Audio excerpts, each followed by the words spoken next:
Recording in progress.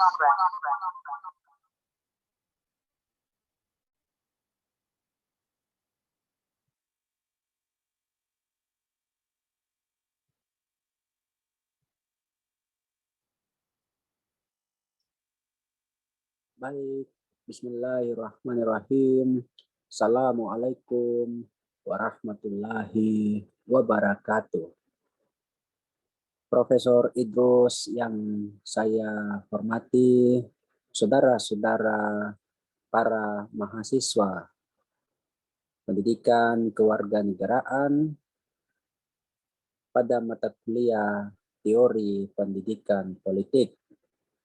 Izinkan saya, Muhammad Yunasri Ridho, untuk berbagi hasil bacaan atas buku yang ditulis oleh Robert Brownhill dan Patricia Smart. Kali ini saya akan menyajikan chapter 4 berjudul Komunitas Politik.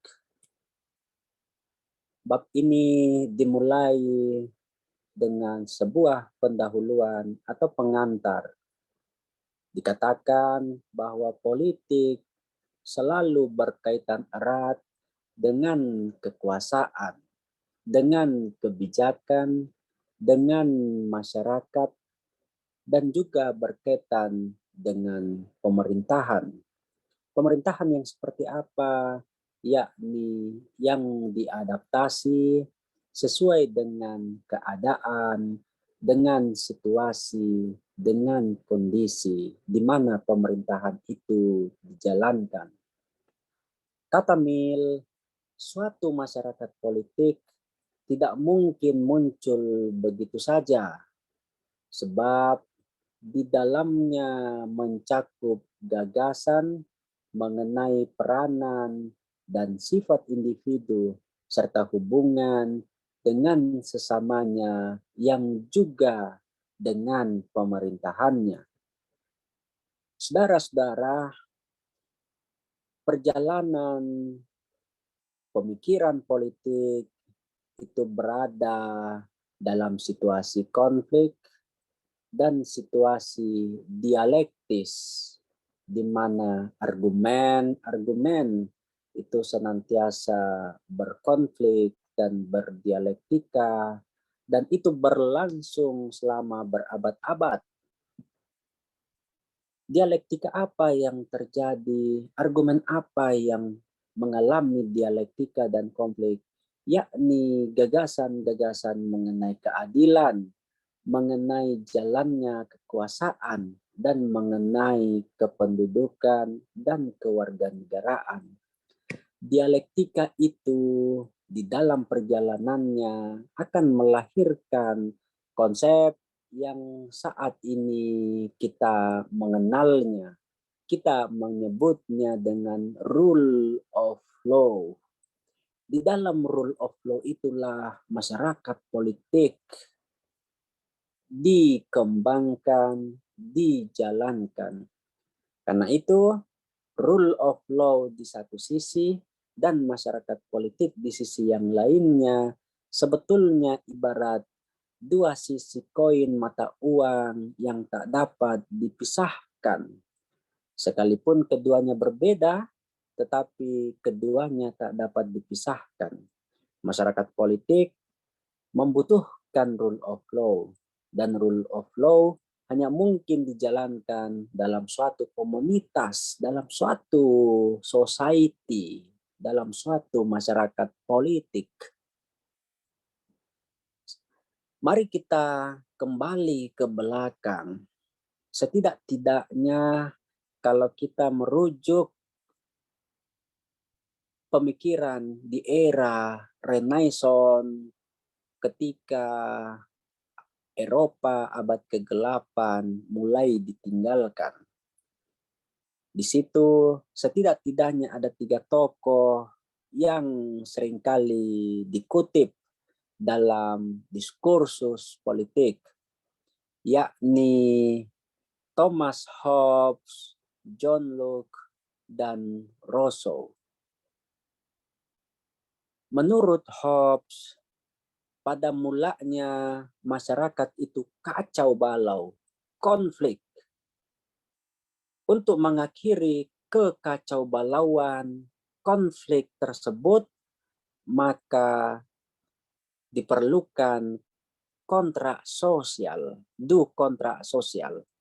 Kontrak sosial ini puncaknya dalam bentuk apa yang oleh Hobbes menyebutnya dengan monarki absolut.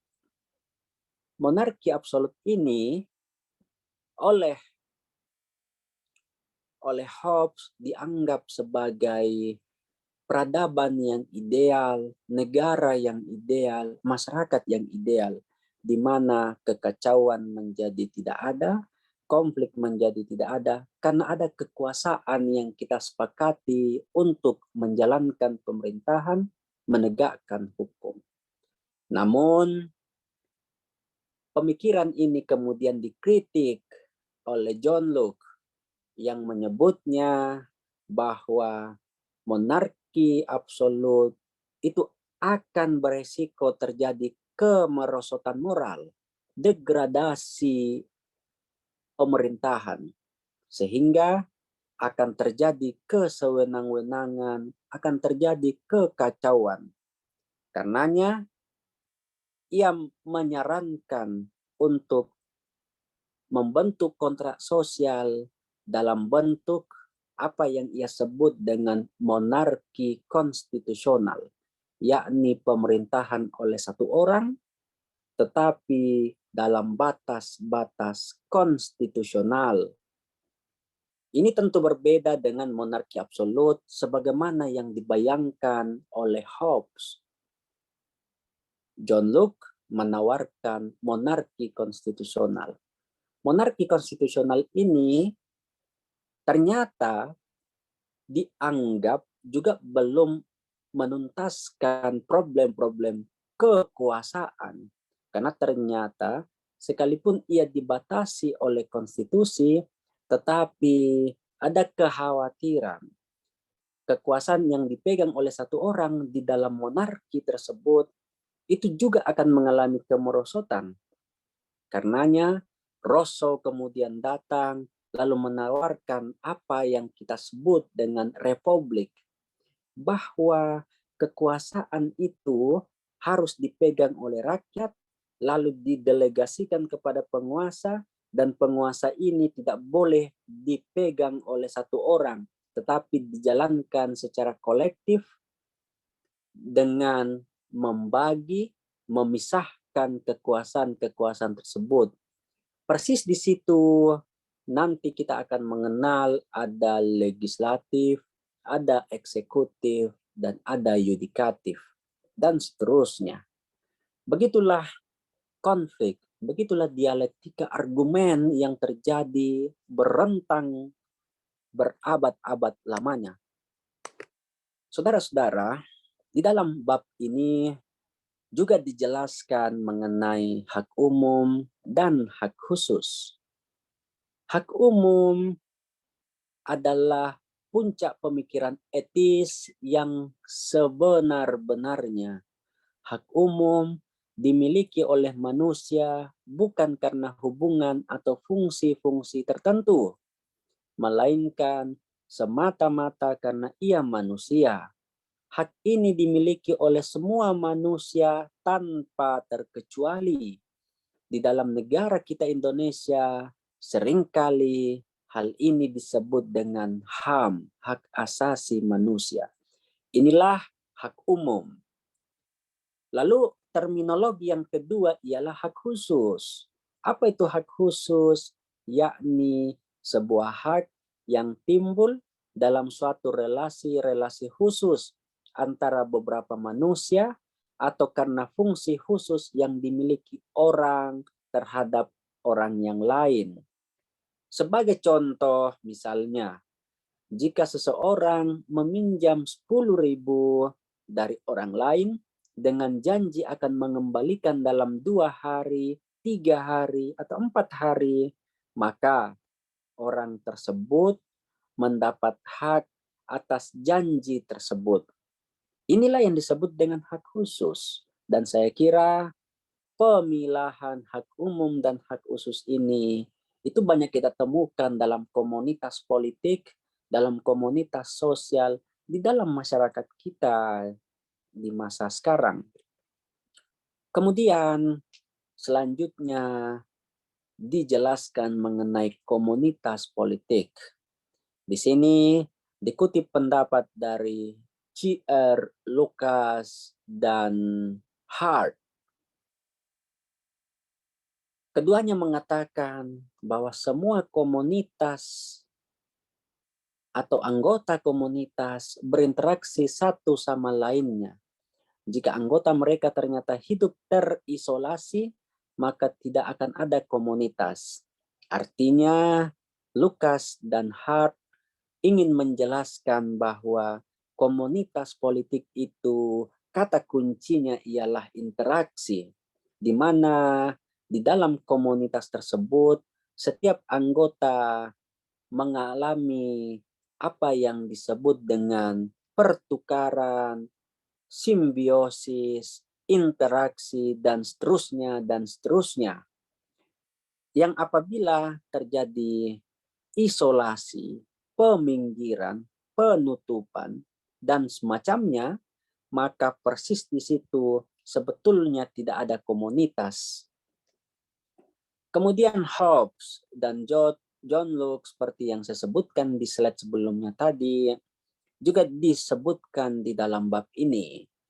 Hobbes di dalam karyanya berjudul Leviathan menyebutkan bahwa manusia itu pada dasarnya suka mementingkan diri sendiri. Ia egois, ia individualis. Karena itu negara harus berkuasa mutlak dan ditakuti. Agar apa? Agar terjadi ketertiban. Inilah yang tadi saya sebut dengan monarki absolut. Penguasa itu harus berkuasa mutlak, harus ditakuti oleh rakyat. Inilah yang disebut dengan negara Leviathan, seperti yang dijelaskan oleh Hobbes. Sebaliknya John Locke melihat bahwa sesungguhnya sejatinya manusia itu sangat sosial. Ia selalu mementingkan kepentingan orang lain.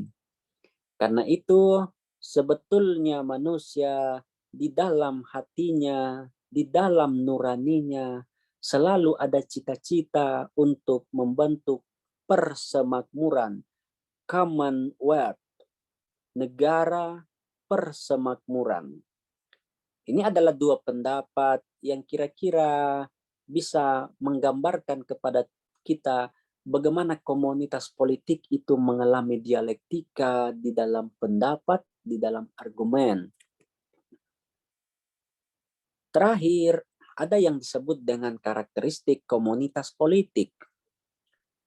Apa itu karakteristik? Ya, sebagaimana umumnya, karakteristik itu adalah penanda, ciri, pembeda dengan yang lainnya. Apa karakteristik komunitas politik? Pertama, komunitas politik terbentuk oleh sejumlah warga negara, di mana kewarganegaraan ditetapkan dalam istilah hak pasti yang mengabadikan kebebasan, kesetaraan anggotanya sebagai agen politik. Kemudian yang kedua, komunitas ini berfungsi sebagai suatu asosiasi perkumpulan yang bertujuan untuk menghasilkan aturan, hukum yang pelaksanaannya bersifat mengatur dan juga membatasi area kebebasan itu sendiri. Kemudian yang ketiga, wacana politiknya berkaitan dengan kepentingan publik karena di sana ada hubungannya dengan perumusan hukum, regulasi, keputusan, kebijakan, dan seterusnya. Barangkali demikianlah sajian dari chapter 4 dari buku ini. Barangkali tidak sesuai atau persis sebagaimana yang ada di dalam buku tersebut, tapi begitulah hasil bacaan, hasil pemaknaan, interpretasi saya secara subjektif terhadap buku tersebut. Saya tutup, Faiza azamta fatawakkal 'alallah. Assalamualaikum warahmatullahi wabarakatuh.